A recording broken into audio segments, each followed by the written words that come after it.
Hello guys आज हम लोग मैथ्स का प्रीवियस ईयर पेपर 2019 का क्वेश्चन पेपर सॉल्व करेंगे। मैथ्स की फर्स्ट बुक एनालिसिस का। तो लास्ट वीडियो में हमने इसके 25 क्वेश्चन तक कर लिए थे। आज 26 से देखते हैं। तो 26 क्वेश्चन है हमारा, let F N X equals two X E की पावर माइनस का N X square where N बड़ा और बराबर है 1 के एंड एक्स बिलोंग कर रहा है आर से। The sequence f N x is, तब हमारा सिक्वेंस एफ एन एक्स किसके इक्विवेलेंट होगा? Uniformly convergent on R, B uniformly convergent on subset of R, C bounded and not uniformly convergent on R, D unbounded function. तो ये हमारा uniformly convergent होता है are पर, तो हमारा ए ऑप्शन करेक्ट हो जाएगा। 27 question, for the sequence S N equals to 1/3 की power n for all epsilon बड़ा है 0 से, तो modulus of s N minus 0 छोटा है 0 से, ये मतलब ये छोटा 0 से कब होगा? तो इसे हम सॉल्व करते हैं। क्वेश्चन नंबर 27 हमें यहाँ पे दे रखा है एस एन बराबर है 1/3 की पावर एन के, और हमें निकालनी है वैल्यू एस एन माइनस 0 छोटा है एप्साइनल से। तो यहाँ पे हम वैल्यू पुट करेंगे 1/3 की एन आ जाएगा, जो कि छोटा है एप्साइनल से। अब हम इसको ना पलट देंगे, यानी कि जो नीचे है उसे ऊपर कर देंगे, ऊपर वाले को नीचे। तो जब हम ऐसे पलटते हैं तो इनइक्वालिटी हमारी चेंज हो जाती है, छोटे की बड़े में चेंज हो जाती है। तो यहाँ पे छोटे की है तो इसका ये चेंज होकर बड़े वाले साइन आ जाएगा इसकी जगह। तो यहाँ पे हो जाएगा 3 की पावर n, और ये इनइक्वालिटी चेंज, और ये हो जाएगा 1/में एप्साइनल। अब हम दोनों साइड लोग ले लेंगे। तो यहाँ पे हमारे पास लोग का फॉर्मूला होता है, अगर लोग m की पावर n होता है तो n log m हो जाता है। तो ये फॉर्मूला मैं इस पर डायरेक्ट लगा दे रही हूँ। तो यहाँ पे आ जाएगा n log 3, और ये बड़ा हो जाएगा, और यहाँ पे लगेगा log m/n का फॉर्मूला होता है हमारे पास log m minus log n। तो यहाँ पे हम वही वाला फॉर्मूला ऑपरेट कर रहे हैं, तो उससे आ जाएगा log 1 माइनस log एप्साइनल। तो देखो log 1 की वैल्यू हमारे पास होती है 0, तो ये 0 हो जाएगा। log 3, तो यहाँ पे ये भी 0 हो जाएगा, तो log एप्साइनल बचा बस। और इस log 3 को हम इसके अपोन में डाल देंगे, तो क्या हो जाएगा? n बड़ा हो जाएगा माइनस के log एप्साइनल अपोन में log 3 के। तो यही हमारा आंसर है। अब देखते हैं कौन सा ऑप्शन हमारा सही है। तो यहाँ पर हमारा सी ऑप्शन करेक्ट हो जाएगा। 28 question, let s equals to f such that R belong कर रहा है आर से, देयर एग्जिस्ट सिग्मा बड़ा है 0 से such that for all delta बड़ा हो 0 से, तब modulus of x minus y छोटा हो डेल्टा से। अगर ये modulus of x minus y delta से छोटा होगा तब function modulus of function f x minus function of y ये छोटा होगा एप्साइनल से, तब क्या होता है? तब यानी कि फंक्शन जो हमारा एस है, ये जो दे रखा है सेट, ये हमारा कंटिन्यूस होगा।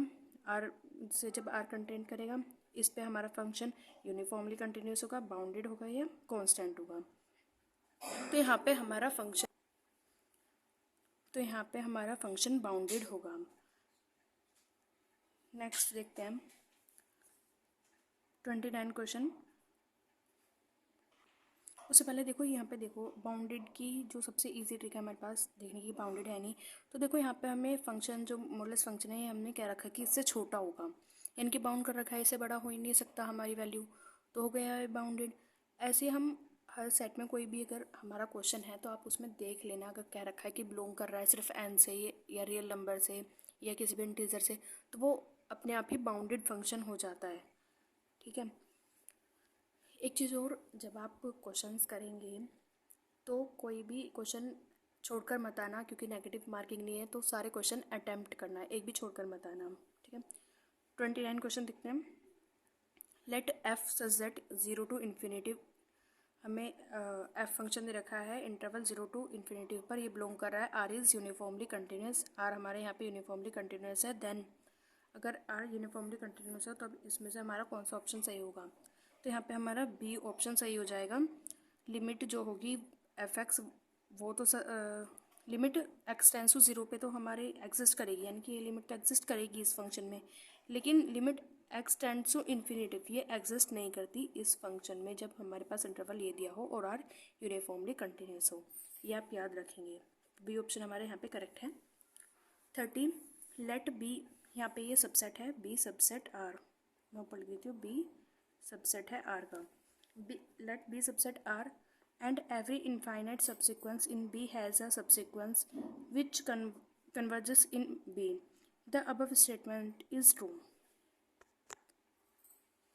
तो इसमें हमसे कहा है B जब सबसेट है R का, तो इसमें एवरी इनफाइनाइट सीक्वेंस जो है वो B की सबसिक्वेंस होगी और वो कन्वर्स करेगी B में ही।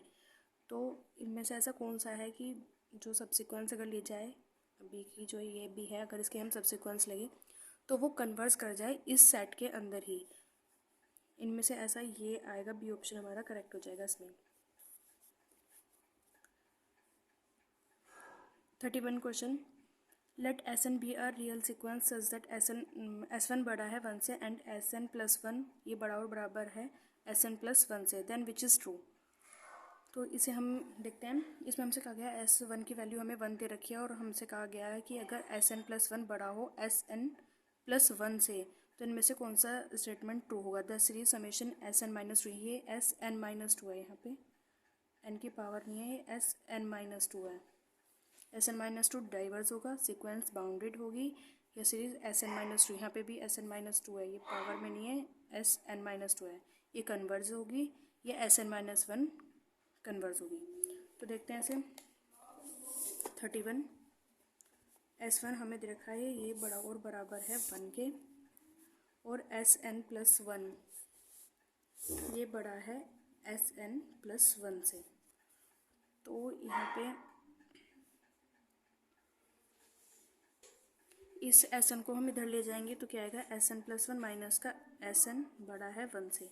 तो जब ये 1 से बड़ा है तो हम इसे ये भी तो कह सकते हैं कि 0 से बड़ा है, तो हम इसे यहाँ पे कर देंगे 0 से बड़ा है, हम यहाँ पे ये लिख देंगे कि 0 से बड़ा है। तो जब हम इसे इधर लेके जाएंगे एस एन प्लस 1, तो ये बड़ा हो जाएगा एस एन से। तो यानी कि यहाँ पर ये कह रखा है कि एस एन प्लस 1 हमेशा बड़ा होता है एस एन से। तो ये बात ट्रू भी है, ये थ्योरम भी है कि एस एन प्लस 1 बड़ा होगा एस एन से। तो यानी कि जब हम इसमें यहाँ पे वैल्यूज़ पुट जब हम करेंगे, तो जब हम यहाँ पे एस एन माइनस टू की वैल्यू जब पुट करेंगे हम यहाँ पे, तो वो हमारी सीरीज़ डाइवर्जेंट आ जाएगी, तभी सीरीज़ हमें डाइवर्जेंट मिलती है। तो यहाँ पे बी ऑप्शन हमारा करेक्ट हो जाएगा। देखो कि जब हम यहाँ पे एन की जगह 1 पुट करेंगे तो हमें एस टू जो सीरीज़ मिलेगी उसकी वैल्यू 1 मिलेगी।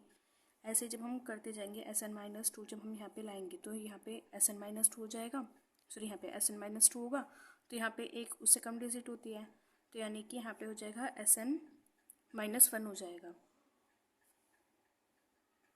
यानी कि यहाँ पे जो एन प्लस 1 की वैल्यू अगर हम यहाँ पे एन माइनस टू ले लें तो, और यहाँ पे एक कम है, तो अगर एन माइनस टू में से हम एक और कम करेंगे तो वो एन माइनस 3 हो जाएगी।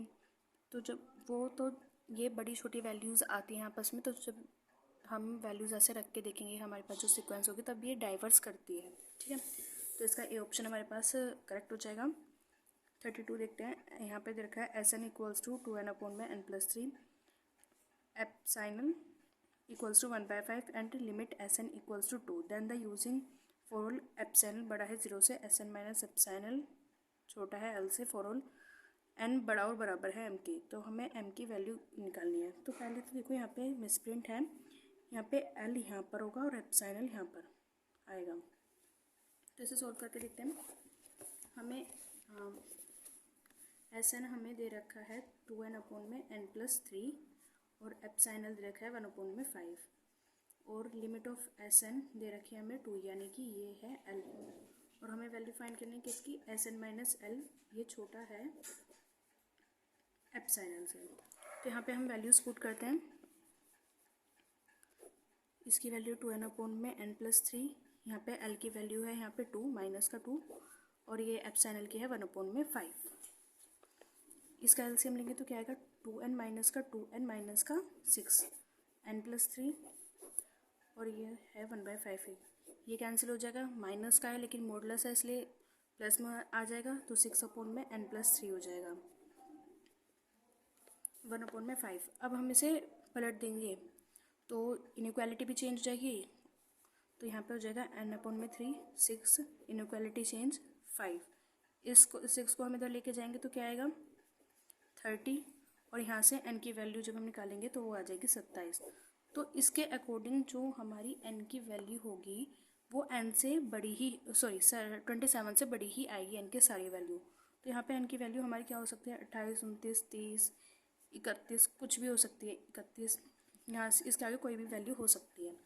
और हमें क्वेश्चन में कहा गया है कि n बड़ा और बराबर है m के। तो यानी कि अगर n की वैल्यू हम यहाँ पे ले लें 28 है मान लें, तो m की वैल्यू यहाँ पे, तो m की वैल्यू जो आएगी हमारे पास वो या तो 28 के बराबर होगी या 28 से सारी बड़ी होगी। तो हम यहाँ पे 28 ही लेकर चलेंगे इसकी, क्योंकि सबसे पहली वैल्यू जो आएगी हमारी m की वो 28 ही आएगी। तो यहाँ पे हमारा डी ऑप्शन करेक्ट हो जाएगा।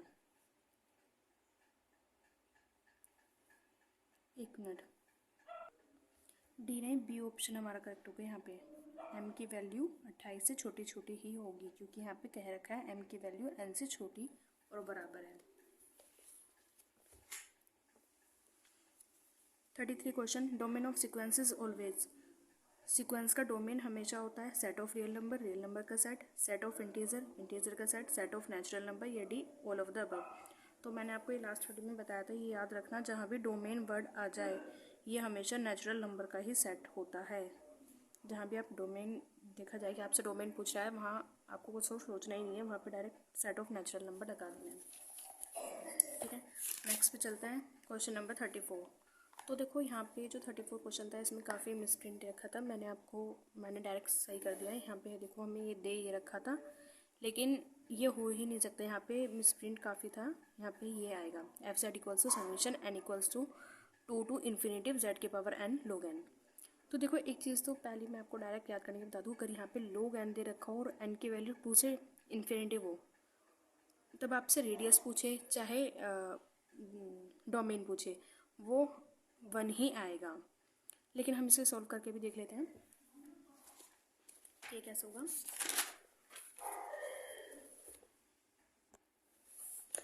तो यहाँ पे हम इसमें फॉर्मूला लगाएंगे, limit n tends to infinitive an+1 upon में an का। तो ये किसके बराबर हो जाएगा, log n की जगह हम यहाँ पे पुट करेंगे log n+1 अपॉन में n। तो जब हम इसे सॉल्व करेंगे यहाँ पे लिमिट भी आएगी, लिमिट जब हम यहाँ पे log करेंगे तो यहाँ पे आ जाएगा ये। तो यहाँ पे अब हम इस पे एल हॉस्पिटल रूल लगाएंगे, क्योंकि देखो जब हम इसमें इन्फिनेटिव पुट करेंगे तो ये हमारी इन्फिनेटिव बाय इन्फिनेटिव वैल्यू देगा।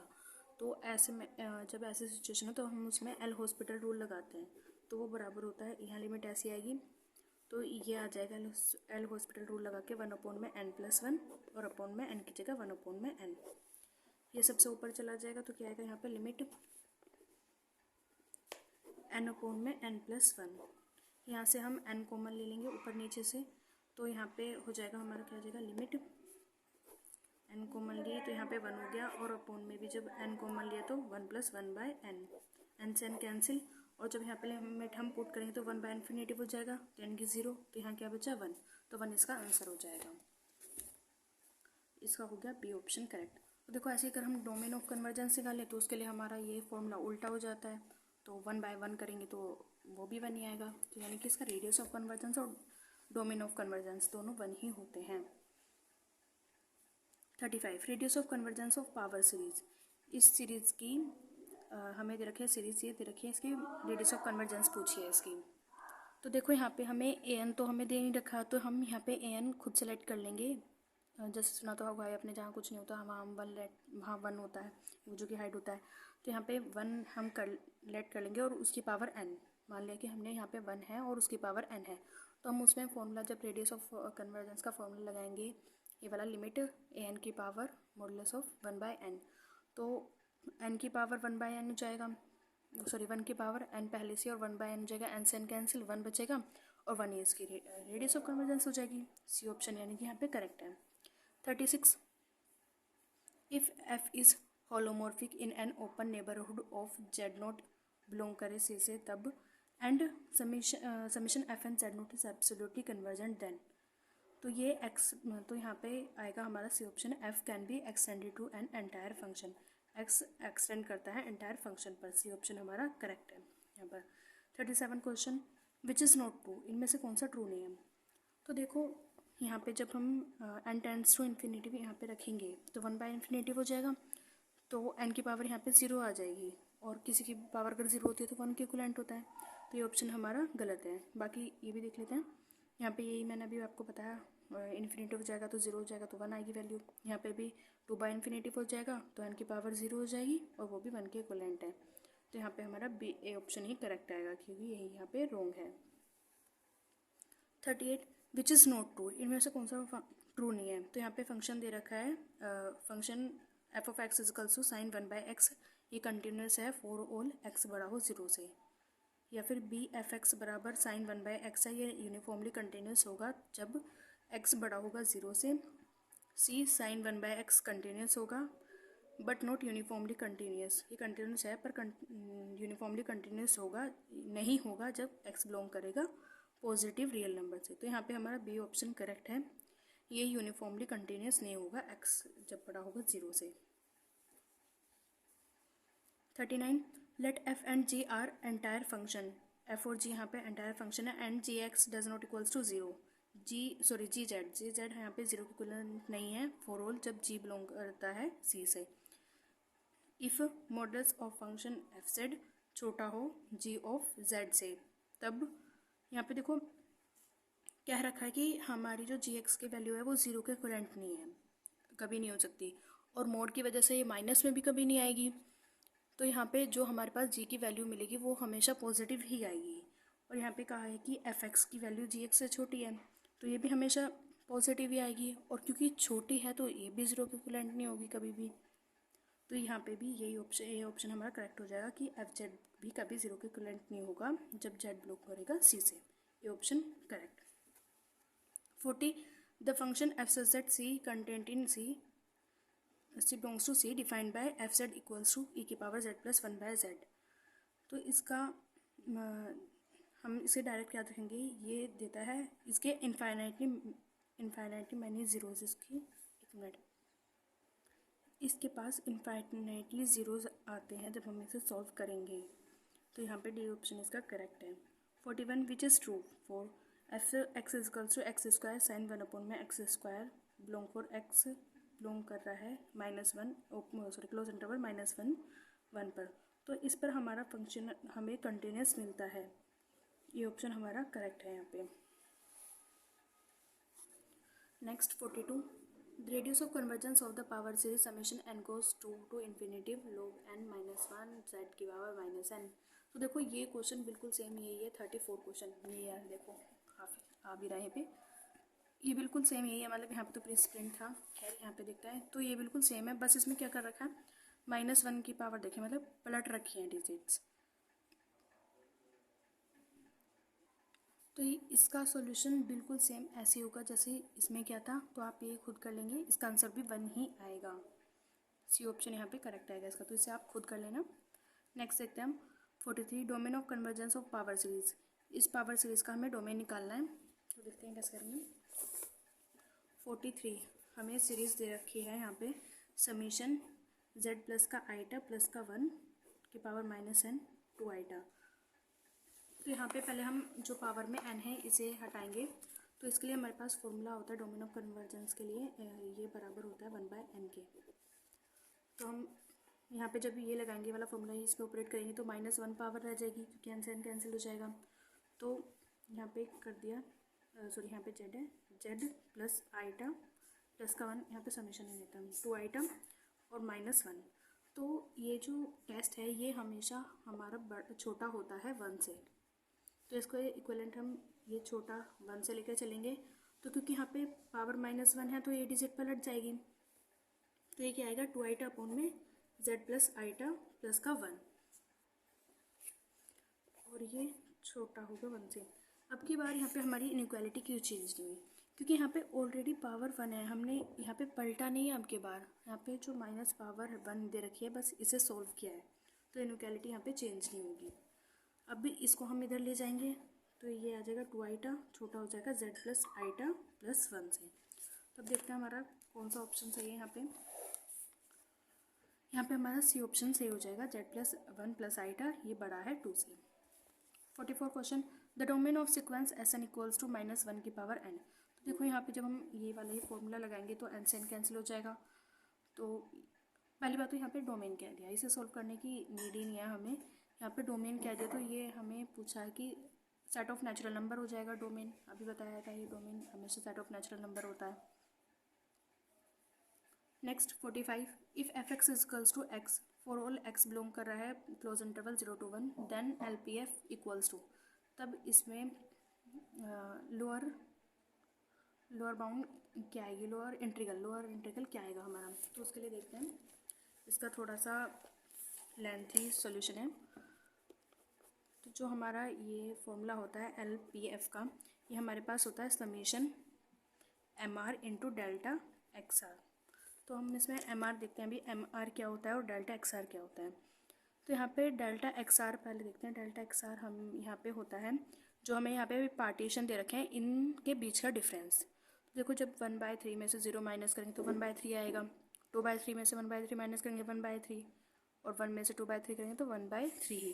तो यहाँ पे डेल्टा एक्स आर की वैल्यू हो जाएगी हमारी 1/3। और एम आर होता है हमारे यहाँ, एम आर होता है हमारे यहाँ पे फंक्शन ऑफ एक्स आर। तो देखो यहाँ पे जब हम करेंगे, यहाँ पे तो देखो सीधा सीधा सा है, यहाँ पे कोई चेंज क्या करके देखते हैं। चलो एल पी एफ समीशन, यहाँ पे एम आर की यहाँ पे वैल्यू क्या होगी, एफ एक्स आर दे रखा है यहाँ पे। तो पहले हम ये देखेंगे एक्स आर यहाँ पे क्या है। तो एक्स आर निकालने के लिए यहाँ पे हमारा एक जो इंटरवल होता है यहाँ पे वो हम इंटरवल आई से इंट्रोड्यूस करते हैं, और आई हमारा होता है एक्स आर -1 एक्स आर, यानी कि बड़े वाली में से छोटा। तो यहाँ पे जो हम फर्स्ट इंटरवल हम यहाँ पे लेंगे वो 0 और 1/3 का लेंगे। तो यहाँ पे 1/3 एक्स आर हो जाएगा और 0 हो जाएगा एक्स आर -1। और हमें यहाँ पे किसकी वैल्यू चाहिए, पहले एम आर। तो यानी कि हम जब इंटरवल 1 लेंगे तो यहाँ पे एम आर क्या आ जाएगा हमारा, पहले एम आर निकालते हैं, समीशन एम आर निकाल रहे हैं हम। तो यहाँ पे एम आर क्या आएगा, यहाँ पे जब हम इन दोनों का इंटरवल लेंगे तो यहाँ पे 0 हो जाएगा पहले, फिर प्लस का जब हम लेंगे तो 1/3 आएगा, और जब इन दोनों का इंटरवल लेंगे तो 2/3। क्योंकि देखो यहाँ पे हम एल निकाल रहे हैं लोअर वाला, तो इसमें जो एक्स आर की हमारी जो वैल्यू होगी इन दोनों इंटरवल में से वो हम छोटे वाले लेते हैं। और जब हम इंटरवल यानी कि कैपिटल एम निकालते हैं तो हमें जो इंटरवल होता है उसकी बड़े वाली वैल्यू लेते हैं। तो यहाँ पे जब ये करेंगे हम, और इंटू में डेल्टा एक्स आर भी तो है, डेल्टा एक्स आर, और यहाँ पे डेल्टा एक्स आर की वैल्यू कितनी है 1/3।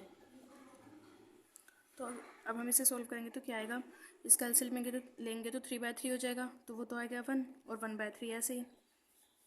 और यही हमारा यूपीएफ है, सॉरी एलपीएफ, यही हमारा एलपीएफ है, एलपीएफ यानी कि इसकी वैल्यू आ गई हमारी 1/3।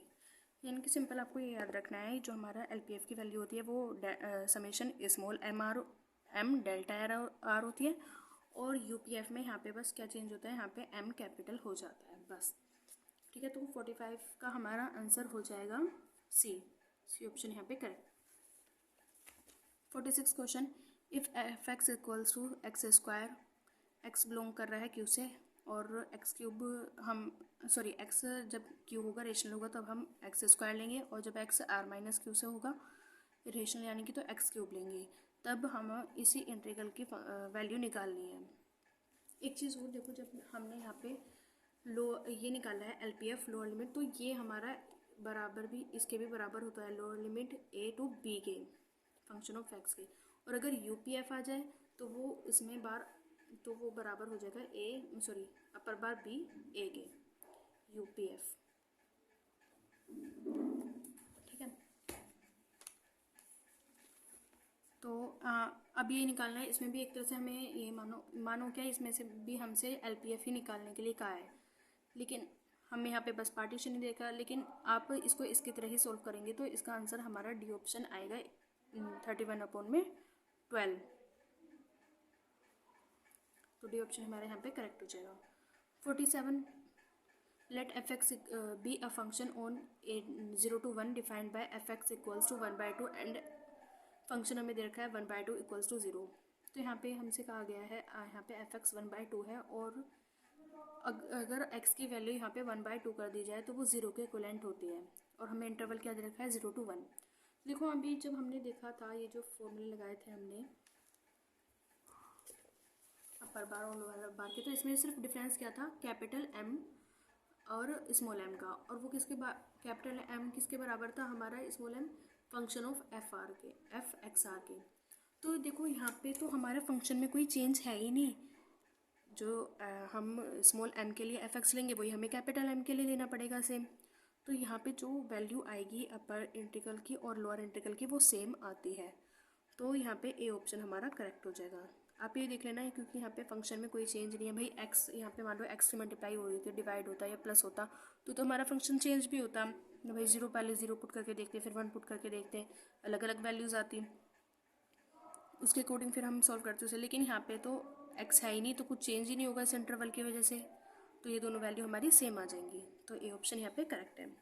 48 if P1 and P2 two partition on A B, यहाँ पे P1 एंड P2 दो पार्टीशन दे रखे हैं ए बी पे, तब तो आप हमेशा याद रखना कभी भी अपर लिमिट लोअर लिमिट को एक्सीड नहीं करती, हमेशा अपर लिमिट ही बड़ी होगी। तो यहाँ पे भी कहा है अपर लिमिट ऑफ P2F ये बड़ा और बराबर होगा लोअर लिमिट P2F के, तो यहाँ पे सी ऑप्शन हमारा करेक्ट हो जाएगा। 49 question, let F is R integrable on A B and P2 is refinement of P1 then. तो इसमें कहा गया है एफ एक फंक्शन है रैमन इंटीग्रल पर, जिसका इंटरवल हमें दे रखा है close interval a to b, और P2 रिफाइनमेंट है P1 का। तो पहले देखते हैं रिफाइनमेंट होता क्या है। तो मान लो हमें कोई भी सेट दे रखा है 1 से लेकर 10 तक का हमें कोई सेट दे रखा है, तो उस सेट के बीच अगर हम कोई भी एक पॉइंट डाल दे रहे हैं तो वो पॉइंट उस सेट को 2 पार्ट्स में डिवाइड कर देगा, ठीक है। तो वो जो सेट बनेगा उस पॉइंट को डालने के बाद जो हमारे पास सेट आएगा, मान लो हमने उसमें डाल दिया y पॉइंट डाल दिया, तो वो जो y वाला सेट बनेगा फिर वो हमारा हो जाएगा उस पॉइंट उसका, यानी कि जो हमारी पहले वाली सीरीज़ थी 1 से 10 वाली, उसका रिफाइनमेंट हो जाएगा ये y वाली सीरीज़। चलो मैं कहीं दिखाती हूँ। मान लो हमारे पास सीरीज़ दे रखी है SN, हमें दे रखा है सीक्वेंस से सीरीज़ ले रहे हैं हम। मान लो हमें सीरीज़ ए दे रखी है यहाँ पे 1 2 3 4 5 6 7 8, मान लो ये दे रखी है हमें। अगर हम इसके बीच में कोई भी कहीं भी, यानी कि इनमें से कहीं भी अगर हम कोई भी पॉइंट डाल दें, मान लो यहाँ पे हमने डाल दिया y पॉइंट डाल दिया, तो यहाँ पे एक एक्स्ट्रा हो गई, तो ये जो हमारी ये वाली जो सीरीज़ होगी ये हमारा रिफाइनमेंट कहलाएगी ए की, और इसे हम रिप्रेजेंट करते हैं ए स्टार से। और हमेशा ये बात भी याद रखना, ए सबसेट हो जाएगा फिर ए स्टार का, क्योंकि ए के सारे एलिमेंट ए स्टार में आएंगे। तो ए स्टार तो हमारा यहाँ पे रिफाइनमेंट है, रिफाइनमेंट ऑफ ए, ये ए का रिफाइनमेंट हो जाएगा। और ये भी याद रखना ए हमेशा सबसेट होगा ए स्टार का। तो उसके अकॉर्डिंग हम यहाँ पे कहाँ पर थे, तो तब याद रखना तब हमारी जो P2 है, जो रिफाइनमेंट का अपर इंटीग्रल सम आएगा वो हमारा स्मॉल लेसर और इक्वल्स टू होगा बिना रिफाइनमेंट वाली सम के अपर लिमिट से, यानी कि P1 वाली के अपर से छोटा होगा हमेशा। तो बी ऑप्शन हमारा यहाँ पे करेक्ट है।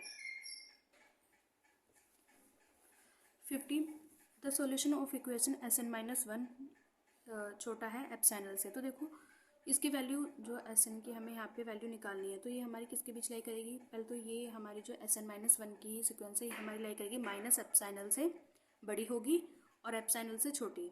यहाँ से हम Sn की वैल्यू निकालेंगे तो यहाँ से 1 हटाना पड़ेगा, यानी कि तीनों साइड 1 प्लस करेंगे तो क्या हो जाएगा एप्सिलॉन प्लस 1, और यहाँ पे 1 माइनस एप्सिलॉन हो जाएगा यहाँ पे, क्योंकि यहाँ पे माइनस एप्सिलॉन था तो 1 माइनस एप्सिलॉन हो गया यहाँ पे, और यहाँ पे भी माइनस क्या है, एक मिनट में आपको करके दिखाती हूँ।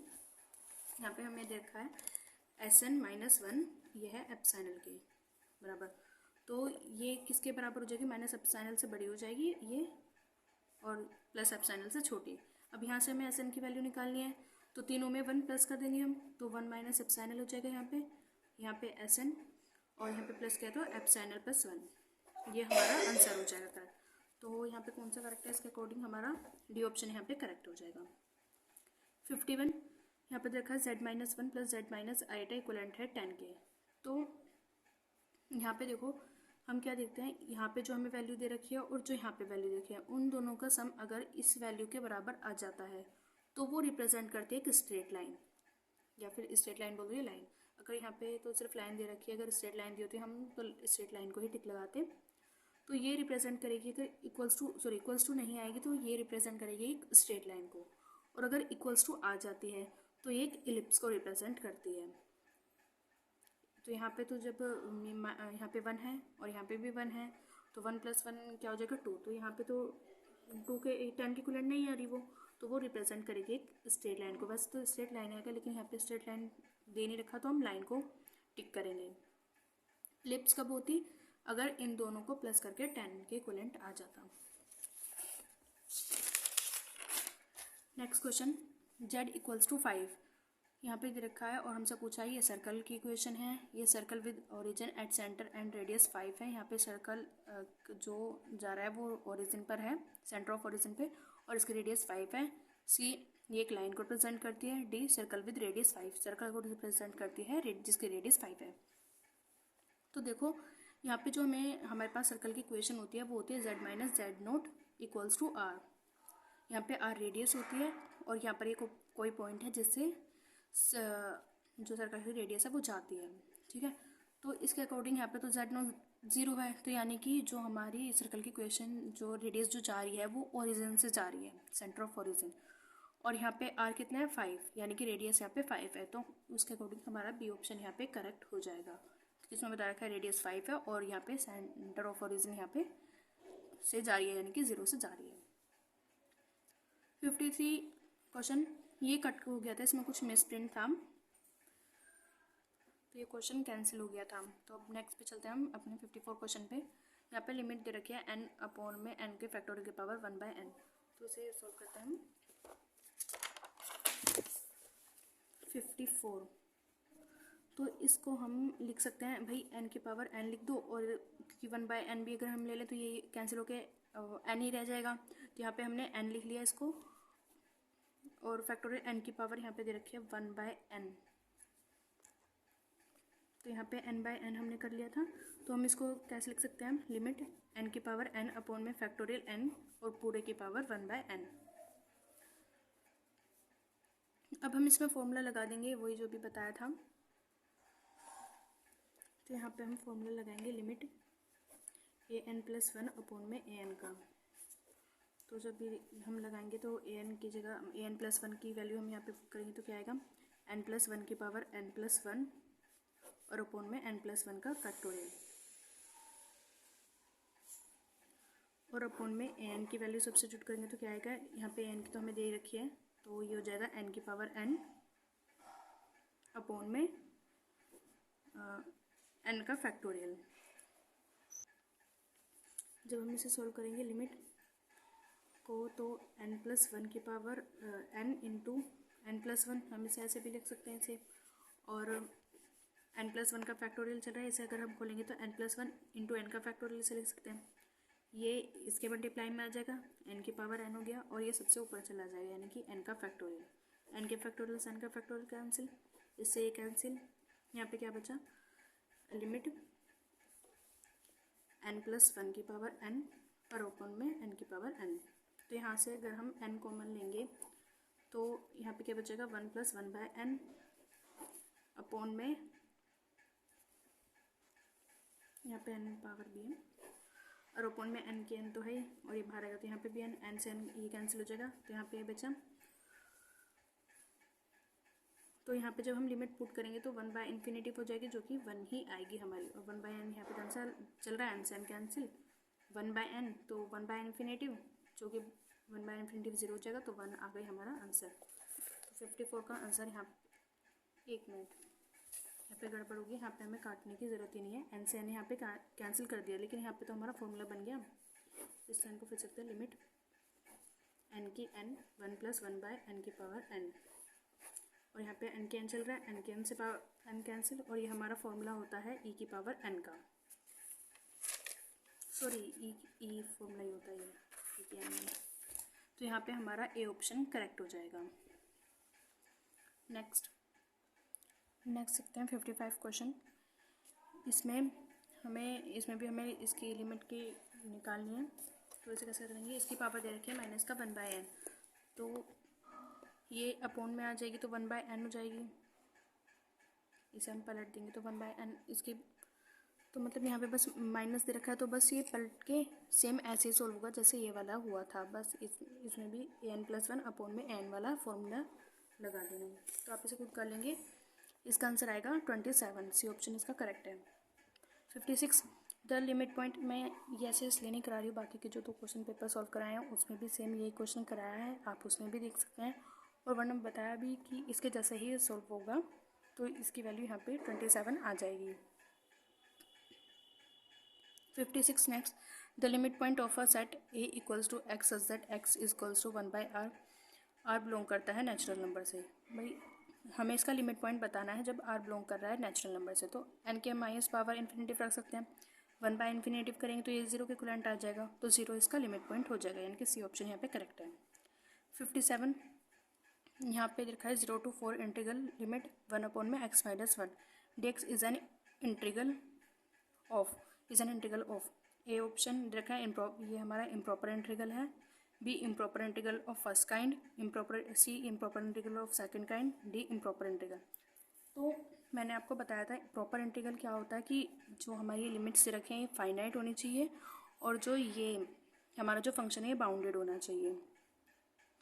और इम्प्रॉपर इंटीग्रल फर्स्ट काइंड क्या होता है, अगर हमारी कोई भी एक भी लिमिट या दोनों लिमिट इनफाइनाइट हो जाती हैं तो फर्स्ट काइंड का इम्प्रॉपर इंटीग्रल हो जाता है, और सेकंड काइंड का इम्प्रॉपर इंटीग्रल वो होता है लिमिट्स फाइनाइट हो लेकिन फंक्शन हमारा अनबाउंडेड हो। तो यहाँ पे देखते हैं फंक्शन, जब हम यहाँ पे x की वैल्यू 1 रखेंगे, 0 to 4 के बीच 1 भी आता है भाई, अगर हम यहाँ पे 1 रखेंगे तो इसकी वैल्यू तो इनफाइनाइट आ जाएगी, तो यानी कि ये फंक्शन हमारा 1 पे अनबाउंडेड हो गया। तो ये हमारा कौन सा काइंड का प्रॉपर इंटीग्रल हो गया, इम्प्रॉपर इंटीग्रल सेकंड काइंड का, तो सी ऑप्शन यहाँ पे करेक्ट हो जाएगा, improper integral of second kind. 58 question 0 to 1 यहाँ पे लिमिट है sin x अपॉन में x dx इज, तो इसमें पूछा गया है प्रॉपर इंटीग्रल है, इम्प्रॉपर इंटीग्रल है, improper integral of first kind है या improper integral of second kind है। तो ये भी मैंने बताया था क्या होता है ये। तो जब हम यहाँ पे 0 पे ये अनबाउंडेड होगा, भाई 0 अगर हम यहाँ पे रखेंगे 0 रखेंगे यहाँ पे भी 0, और साइन 0 की वैल्यू भी 0 होती है कि 0/0 हो गया तो वो तो 1 आएगा भाई, 0/0 को 1 आ जाएगा, तो वो हो गया प्रॉपर इंटीग्रल, यानी कि ये फंक्शन हमारा अनबाउंडेड नहीं है और दोनों लिमिट्स फाइनाइट है, तो ये ऑप्शन यहाँ पे हमारा करेक्ट हो जाएगा। 59 question limit 0 to infinitive E की पावर माइनस का RT dt is equals to, हमें यहाँ पे इसकी लिमिट फाइंड करनी है। तो देखते हैं इसे कैसे करेंगे। वैसे हमने आई होप ये आपको आता होगा, करा है हमने 11 से करते आ रहे हैं इसे, तो फिर मैं बता देती हूँ। ई की पावर माइनस का RTM और dt, इसे हम सॉल्व करेंगे।